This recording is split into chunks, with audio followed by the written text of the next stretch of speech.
4 heures du matin, dans cette cité de la région parisienne, tout paraît calme. C'est la nuit de la Saint-Valentin. Et pourtant, derrière cette fenêtre se joue un drame conjugal. Il y a 1 heure, un homme de 40 ans a menacé de tuer sa femme. Elle a réussi à s'enfuir et a appelé la police. Son mari est à présent retranché chez eux avec une arme. Il est ivre. Le raid arrive sur les lieux. Christophe est le négociateur du groupe. On va prendre contact avec lui. On a pris le numéro de la femme, on a pris sa puce téléphonique et on va appeler. Comment vous allez aborder? Essayer d'avoir une explication sur ce qui est en train de se passer. Christophe n'en dira pas plus, il doit se concentrer. Première étape pour lui, analyser la situation, en particulier le profil de la personne avec laquelle il va devoir entrer en négociation. Son histoire personnelle, son parcours, son dossier médical. Il menace également de tout faire sauter, donc le gaz a été coupé, mais en revanche il peut y avoir une gazinière avec du bouteille. Et il menace de se suicider avec couteau. D'accord, donc il était ivre. Là, il était alcoolisé, il n'était pas ivre. D'accord. Tu vois, il n'arrête pas d'essayer d'appeler là. Il n'arrête pas d'essayer de la joindre. Il la traite de tous les noms. Il dit qu'il va la tuer, qu'il va se tuer derrière, etc. Donc il est bien remonté là. Donc j'attends pour prendre contact, que Christian soit OK.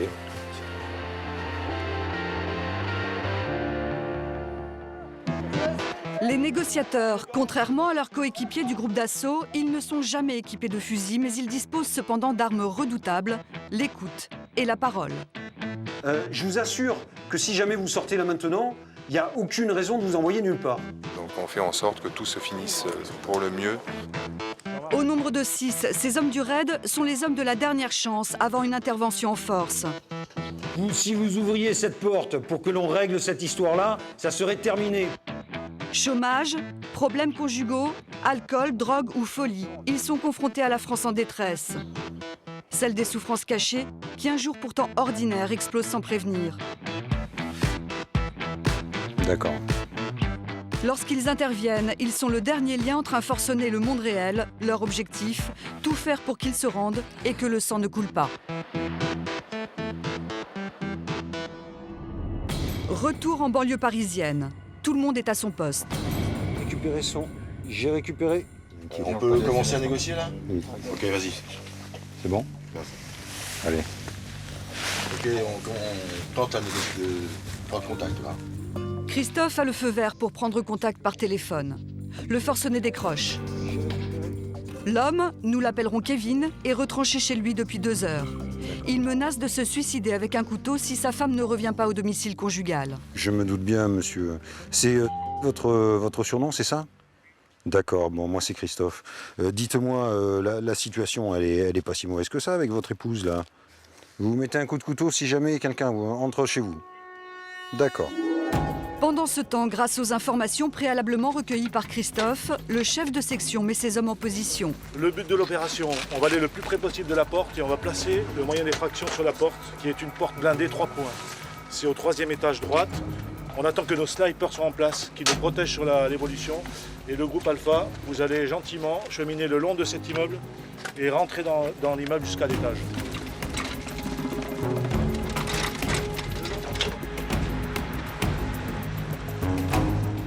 Dans la cage d'escalier et derrière la porte du forcené, ils sont une 12aine en tout, armés de boucliers et de fusils d'assaut, prêts à intervenir si la négociation échoue. S'il vous plaît. Ok.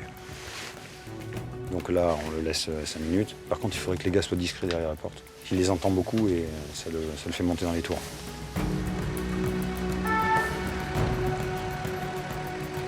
Le contact est très difficile, pour plein de paramètres, notamment celui de l'alcoolisation. Jusqu'en 85, ce sont les commissaires qui assuraient la négociation en plus de la gestion de leurs équipes sur le terrain. Pour les soulager, les négociateurs ont été mis en place. Un métier reconnu par arrêté ministériel en 2006 au sein du RAID et du GIGN, au terme de 3 années de formation et de pratique. J'ai vu avec le 1, c'est OK. On va lui retéléphoner une dernière fois. Non, je vais pas rentrer chez moi, vous l'avez compris. D'accord? Hein? C'est un cas qui est relativement fréquent et qui se termine en règle générale plutôt bien, c'est-à-dire que rarement les individus vont jusqu'à exécuter leur menace. L'homme est suicidaire, il a un couteau, peut-être une arme à feu. Christophe doit être attentif au vocabulaire employé par Kevin, mais aussi au paraverbal. Voix, intonation, silence.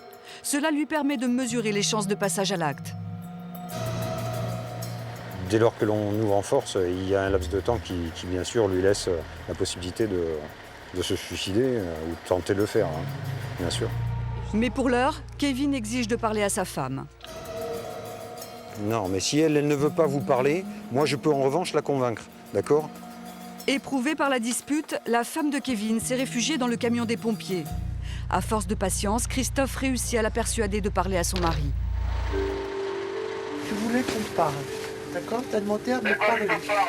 Oui, je veux pas qu'on parle tous les deux. Tu sors de la maison et on parle tous les deux. Je veux bien essayer de te laisser une dernière chance, mais pour ça, il faut que tu sortes de la maison, qu'on en parle tous les deux. Hein? Voilà. Moi, je veux bien faire... Tu vas rentrer dans la maison, je me plante. Et je te jure, tu expliqueras ça à ma mère. La situation est bloquée. Le commissaire Després et ses hommes doivent prendre une décision rapidement. Il est 6 h du matin et la cité commence à se réveiller. Il faut éviter à tout prix que le forcené devienne une menace pour ses voisins. Si tu veux rentrer en force, c'est bien qu'il soit près de la porte. On se l'attire près de la porte, et voilà quoi. Bon, à ce moment, tu lui dis alors. Ouais, je lui dis. Je vais venir négocier derrière la porte. Je monte derrière. Oui, vous allez parler mais d'abord vous allez parler avec moi. Alors je monte derrière la porte. Si les policiers tiennent à attirer le forcené derrière la porte d'entrée, c'est pour éviter qu'il ne se jette par la fenêtre lors de l'assaut. Dans la cage d'escalier, Christophe tente une dernière approche. C'est Christophe. Comme je vous l'ai dit, je suis venu à la porte. Qu'est-ce que vous voulez faire exactement? Dites-moi. Je sais que vous n'avez rien fait de mal. Une chose est sûre, si vous ouvriez cette porte pour que l'on règle cette histoire-là, ça serait terminé. Pourquoi est-ce que vous ne voulez pas le faire? Mais le forcené ne veut rien entendre. L'ordre est donc donné d'enfoncer la porte. Vous m'écoutez, s'il vous plaît. Lâchez ce couteau. Allez, lâchez ce couteau. En quelques secondes, les hommes du raid immobilisent l'individu, le couteau à la main. Il était sur le point de s'éventrer. 26, 6h26. Interpellation 6h26. À l'intérieur de l'appartement, les policiers ne trouveront finalement aucune arme à feu. Seulement un couteau et un homme désespéré. Qui s'envoie, hein, donc le couteau est là. Bah oui, elle m'a fait mal avec des paroles, j'ai voulu faire pareil, lui faire mal avec des paroles, mais y a rien. On s'aime, même elle m'aime, mais voilà, il y a eu une histoire vendredi, on a passé une mauvaise Saint-Valentin et c'est tout. C'était relativement prévisible. À cause de l'alcoolisation, de toute façon, il y aurait eu pour plusieurs heures encore d'attente. Le risque était malgré tout important qu'il passe à l'acte, donc la décision a été prise d'intervenir. Ça s'est passé dans de bonnes circonstances. Ça ne se passe pas toujours comme ça. En règle générale, par la négociation, on arrive à dénouer très largement ce genre de crise.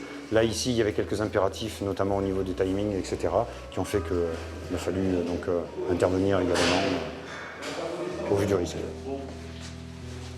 Bon courage, merci de votre assistance. Bah écoute, n'hésite pas. Dans 1 heure, on est prêt. Une nouvelle, c'est bon. 3 heures après leur arrivée, les hommes du raid rentrent au service. Le forcené, lui, est emmené au commissariat le plus proche pour y être interrogé.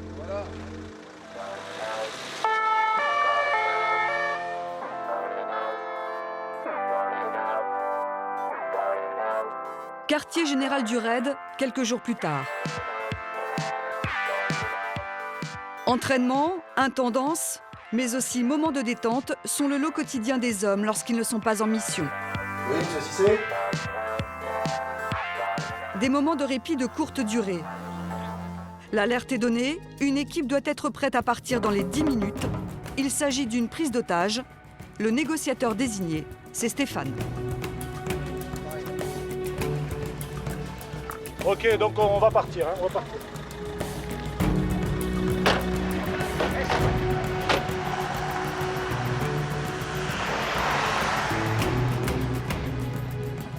Nous sommes en banlieue nord de Paris, dans le Val d'Oise. Il est 18 h.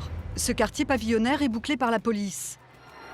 Il y a 2 heures, un homme d'une 60aine d'années s'est disputé avec sa sœur à propos d'un héritage. Il a fini par lui tirer dessus avec son fusil. La femme est grièvement blessée, mais son frère la retient en otage. Première urgence pour le raid, faire sortir la femme blessée. Stéphane est le négociateur chargé de l'affaire. Il est au téléphone avec le forcené depuis 20 minutes et ils se parlent déjà comme de vieux amis. Bon, donc t'as 2 mecs plus un médecin qui viennent, ils s'occupent de ta frange. Il n'y a pas de problème.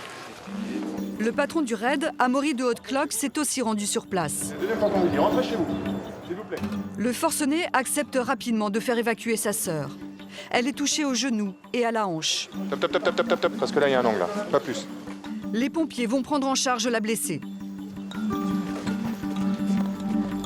Non, je te suis là. Oui, on va vous amener. Vous êtes arrivé. Allez.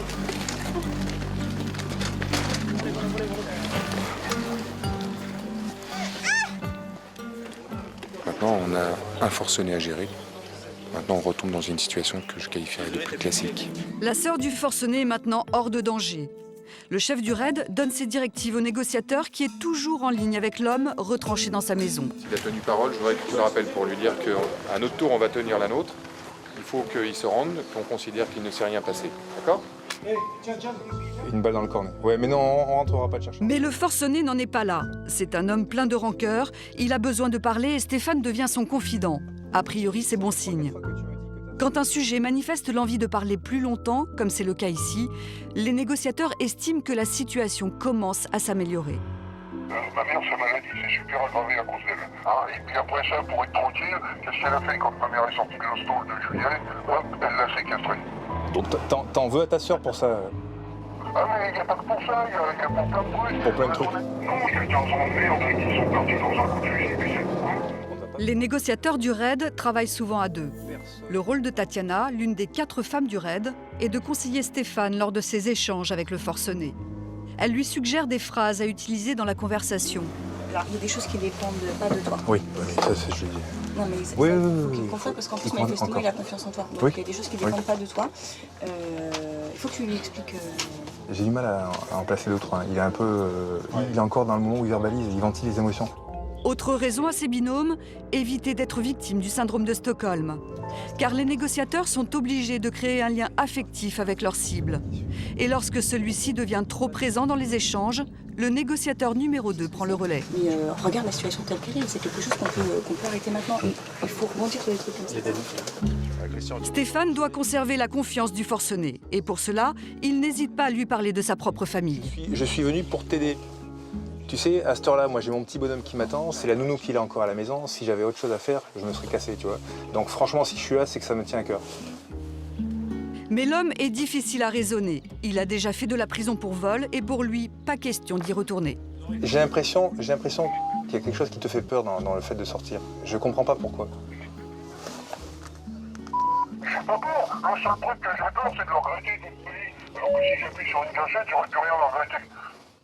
Une fois de plus, le forcené est suicidaire. Alors, pour éviter tout risque d'explosion dans le quartier, les hommes du raid vont devoir couper le gaz devant chez lui. Ok, donc opération coupure du gaz est lancée, d'accord? Opération de coupure du gaz est lancée. Ok pour les Oméga?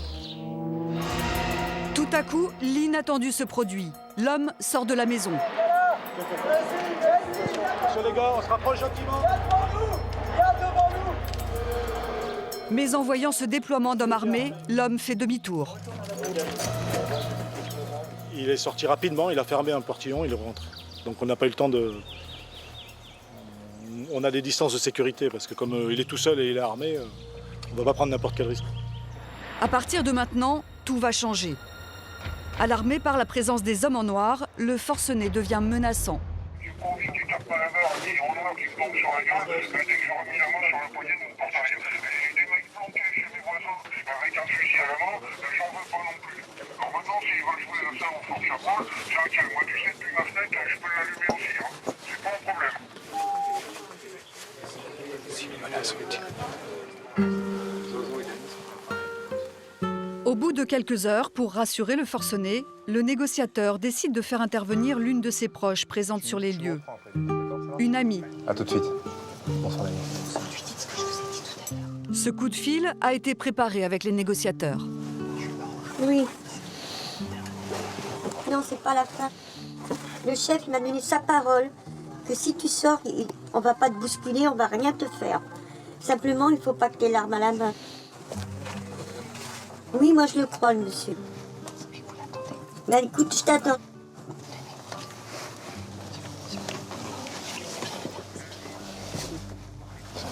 C'est moi qui ai repris la conversation. Elle pleure. Il faut qu'on s'arrête là. Ça va, là, ça va encore. Tu vois, tout va bien. Franchement, plein d'espoir encore. Là, ils ont le groupe est monté. Oui, c'est un groupe d'assaut. Pourtant, le forcené est déterminé à se suicider. Christian, le chef du groupe d'intervention, et ses hommes, toujours postés devant le pavillon, sont dans l'incertitude. Vous pensez que ça va durer alors? J'ai l'impression. On s'annonce une bonne nuit. Il est 20h. Dans 2 heures, il fera nuit, ce qui n'arrangera pas la situation. Installé à son poste dans le camion, Stéphane le sait.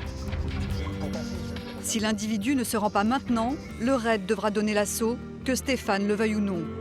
Principe de base, le négociateur n'est pas celui qui décide.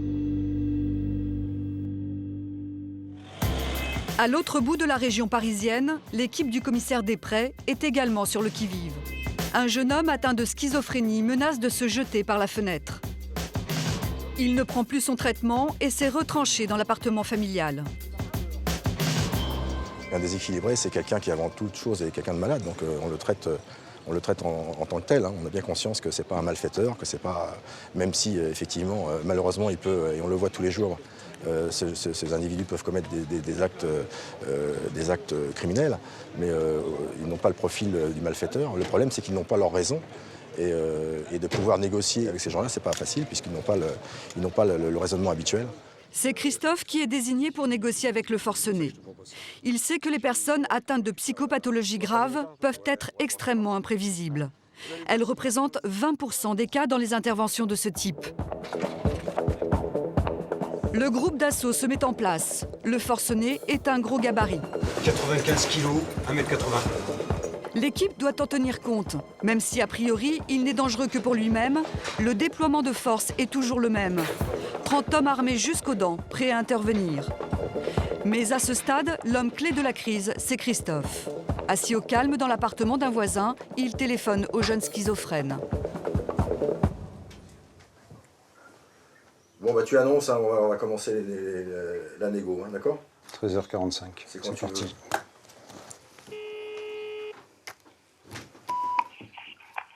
Monsieur, vous m'entendez? Oui, je vous entends. Ah, c'est bien. Je m'appelle Christophe. Je suis l'officier chargé de prendre contact avec vous. Est-ce que vous allez bien? Je vais très bien, et vous? Bah écoutez, ça va, ça va. Les gens ont été un petit peu inquiets dans le coin parce que vous leur avez dit que vous vouliez vous jeter par la fenêtre. Alors si vous voulez, ça a inquiété un petit peu de monde là. En effet. Bon. Mais c'est pas le cas? Rassurez-moi. Non, c'est pas le cas. Bon. Vous voulez bien qu'on discute de tout ça avec tous les deux? Vous allez encore m'envoyer à l'hôpital psychiatrique, c'est hors de question. Ah bah écoutez, moi c'est les choses sont simples. Hein. Si vous ne menacez pas de vous suicider, il n'y a aucune raison de vous envoyer à l'hôpital. Je peux venir vous voir? Je suis juste l'étage d'en dessous. Je viens vous voir, vous m'ouvrez? Vous allez m'envoyer à l'hosto. Bah écoutez, si vous pensez qu'on va vous envoyer à l'hosto, c'est que vous avez l'intention de faire des choses qui ne vont pas. Or, la manière dont vous discutez avec moi, je me dis c'est tout à fait clean, ça va. Donc il n'y a aucune raison. Dédramatiser la situation et en minimiser les conséquences, c'est la technique que Christophe choisit d'appliquer. Vous permettez que je vous appelle? Moi c'est Christophe. C'est monsieur. Monsieur. Eh bien, alors ça marche très bien. Moi, vous pouvez m'appeler Christophe, il n'y a pas de problème. D'accord? Allez, je monte et puis je discute avec vous à la porte. Allez, à tout de suite.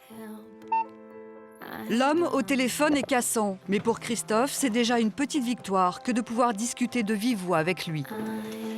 Tranquille, pépère? Provocation, mais aussi menaces, insultes ou ultimatums, les négociateurs doivent encaisser et prendre de la distance par rapport à leurs propres émotions. Un cas classique de schizophrène, donc inquiet, en apparence calme, mais en fait extrêmement sur la défensive. Et donc il est retranché à l'intérieur de son appartement. Pour lui, cette espèce de barrage, c'est sa protection. Et donc voilà, tant qu'il n'est pas en confiance, il ne peut pas ouvrir. Le but, c'est de le stabiliser dans un premier temps, et ensuite trouver une solution négociée. Ouais. Il vaut mieux que je me rapproche bien, parce que s'il est loin, j'entendrai pas. Les consignes de sécurité sont strictes. C'est derrière un bouclier blindé que Christophe s'approche de la porte.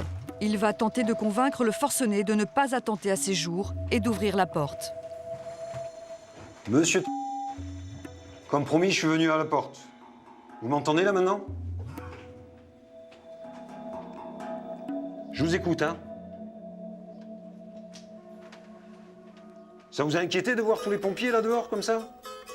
Vous avez dû vous dire, ça y est, j'aurais mieux fait d'ouvrir la porte tout de suite. Hein? Le jeune homme se mure à présent dans un silence pesant, un élément qui inquiète le négociateur. Alors vous savez, je vais vous faire une petite confidence, monsieur. La pire des choses, quand on est comme ça, quand on intervient sur un suicidaire, c'est quand il répond pas. Parce que s'il répond pas, eh ben on a toutes les raisons de penser qu'il est en train de faire quelque chose contre lui. Je vous assure que si jamais vous sortez là maintenant, il n'y a aucune raison de vous envoyer nulle part. Je peux vous l'assurer. Mais tout simplement parce qu'il n'y a pas de danger. Je veux juste vous préciser une chose. Si on veut rentrer dans la maison, de toute façon, on rentre dans la maison. Parce que tout simplement, on force la porte, on rentre et on vous récupère. C'est absolument pas ce qu'on veut faire parce qu'on ne veut pas casser la porte de la maison. Ok? C'est gentil, c'est super. Je vous récupère tranquillement, on va discuter tous les deux. Allez, on va tranquillement discuter. Venez, c'est bien. Le jeune homme entrouvre la porte qu'il avait bloquée avec une lourde armoire. Mais il est surpris par la présence des hommes en noir et se fige. Je suis ici, les choses se passent bien. Vous remontez tranquillement la colonne. Venez avec moi. Venez avec moi. Venez avec moi. Allez. Le forcené recule enfin. Les forces de l'ordre pénètrent dans l'appartement pour s'assurer qu'il n'y a aucun danger. Le rôle de Christophe s'arrête là, enfin presque. C'est bon, c'est bon. Par contre, je vais aller le rassurer là, parce qu'il doit être remonté comme une pendule. Ah. C'est bien, sans blague. C'est ça, sans déconner. Non, non, non, c'est bien, c'est bien. Tu as eu peur sur le coup? C'est ça, tu as eu peur? Bon, c'est tout à fait légitime. Si tu n'avais pas dit que tu voulais te suicider, tu vois. Hein? Bon. Ça va quand même? Hein? Tu vas bien quand même? Je vais noter, je regarde bien. Bah ouais, je sais bien.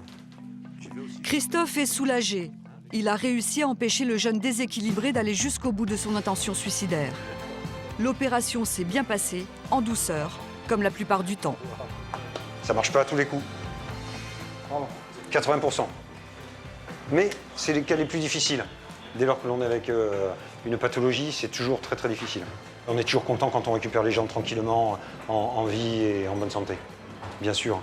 On est là pour ça, hein. Sauver les vies. Voilà. Allez. Pour cette équipe, le bilan de l'opération est positif. Mais dans le Val d'Oise, la tension est toujours à son paroxysme. Le retraité, qui a grièvement blessé sa sœur, refuse toujours de se rendre. Il est retranché dans sa maison. Pour débloquer la situation, le patron du raid et Stéphane, le négociateur, choisissent de se rapprocher du forcené pour lui parler de vive voix. Mais ce dernier a des exigences. Est-ce qu'on peut faire reculer l'Oméga qui est en face à la fenêtre? L'Oméga, c'est le tireur d'élite qui est posté chez le voisin, juste en face du pavillon. Est-ce que l'Oméga qui est à la fenêtre de face peut reculer? Il n'y aura pas d'embrouille. Sans autre protection que leur gilet pare-balles, les deux hommes se présentent face au forcené. L'homme est à sa fenêtre, caché derrière un volet. Ah, écoute-moi, tu as demandé à me voir, tu as ma parole. Si tu sors maintenant, tu vois, regarde, je suis sans arme. Ok? Je suis venu vers toi. Maintenant, ça a assez duré. Si tu sors sans arme, il ne t'arrivera rien, je te le promets. Tu as ma parole. Ça va rien m'arriver, 10 ans. Non, c'est pas 10 ans. Avec ce que t'as fait, je veux dire, tu prendras sûrement pas 10 ans, mon gars. Toi, t'as le choix ou te foutre un shoot dans la tête, ou de partir pour 10 piges. Tu fais quoi? Quand t'as un fils, quand t'as une amie, tu peux pas ce genre de questions. Mais malgré tous leurs efforts, l'homme est réellement déterminé à en finir. Je vais te demander un dernier cadeau. Mais viens, dernier cadeau, on va l'avoir ensemble. Laisse-moi me flinguer tranquille. Non. Mais non. Laisse-moi me mettre en règle avec moi-même. Je ne vaux plus rien. Je vaux même pas la balle de fusil que je vais me foutre dans la gueule. Ton fils, tu sais ce qu'il te dit là? Moi, j'étais à côté de lui au téléphone. Putain, c'est encore un sens pour le père que tu es, ça? Écoute, c'est un grand garçon, il est sorti d'affaires, il vit bien, il a sa petite nana, il est peinard. Je vais rentrer chez moi, je vais dire à mes enfants qu'il y a un type que j'ai croisé pendant 3 plombes qui s'est mis une balle. Stéphane, ce que t'as pas compris, Ouais. c'est que ce qui est arrivé, ça devait arriver fatalement. Ça devait arriver fatalement. Et moi, j'avais pensé aussi, j'ai dit après, bing, je m'envoie en l'air. Les heures passent et l'homme refuse toujours de sortir de chez lui. Il faut prendre une décision car il est toujours armé et peut être dangereux. Je sais pas où est l'arme que j'ai pas pu voir. Il n'y a pas l'arme. Le temps qu'on rentre, on n'a pas il nous prend 2 balles de vitesse. Je sais faire. Même derrière.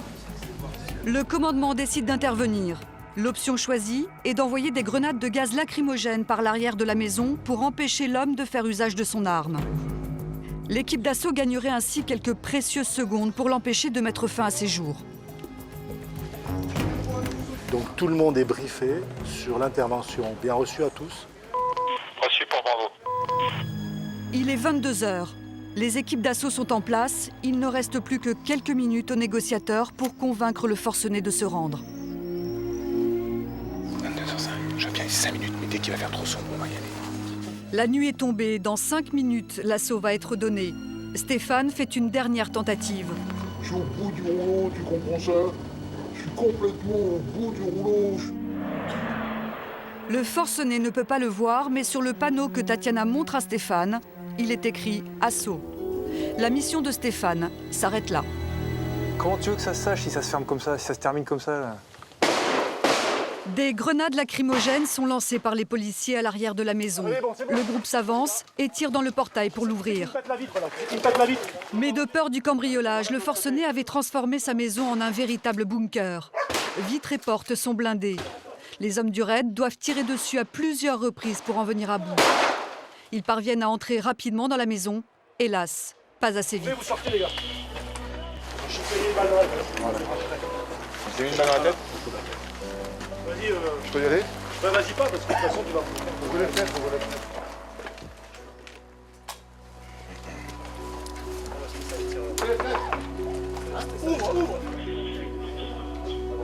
Ceci dit, il allait au verrouillage. Enfin, il était... La communication était terminée. On aura fait ce qu'on pouvait faire.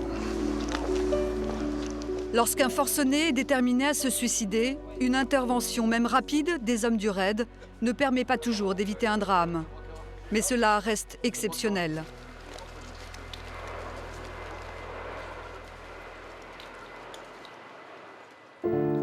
Demain, ils repartiront en mission. Ils tenteront l'impossible afin de sauver des vies, y compris celles d'hommes et de femmes ordinaires qui veulent se faire entendre et qui ne savent plus comment faire, plus qu'un travail. C'est chez eux une vocation.